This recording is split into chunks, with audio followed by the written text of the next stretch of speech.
నా పేరు రాణి, మాది కోదాడు. ఈమె మా పాప.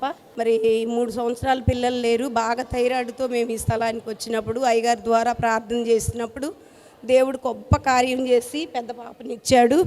మరి అదే రీతిగా మళ్ళీ ఇంకొక పాపను కూడా దేవుడు ఇచ్చినందుకు దేవుడికి వందనాలు. మరి ఆపరేషన్లో ఎన్నో మరి హెల్త్ ప్రాబ్లమ్స్ వచ్చినప్పటికీ దేవుడు మరి అన్నిటినీ తప్పించి మరి నా బిడ్డకి మనవరాలకి ఇద్దరికి కూడా మంచి ఆరోగ్యాన్ని ఇచ్చిన దేవాతి దేవుడికి ముందుగా కృతజ్ఞతలు చెల్లిస్తూ, అదే మేము అనుకున్నాం తనకి హెల్త్ బాగాలేనప్పుడు, దేవా మరి నా బిడ్డ మనవరాలు ఇద్దరు చక్కగా బయటకు వస్తే ఒక టీవీ ప్రోగ్రామ్కి మేము ఇస్తాం డబ్బులు అనుకున్నాము.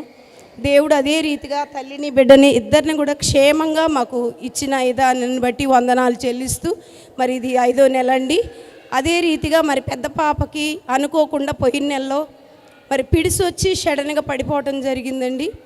మరి దేవుడు ఆ సమస్య నుంచి కూడా మాకు విడుదలిచ్చి మరి ఆ బిడ్డని కూడా క్షేమంగా ఈ స్థలానికి తీసుకొచ్చిన దేవుడికి వందనాలు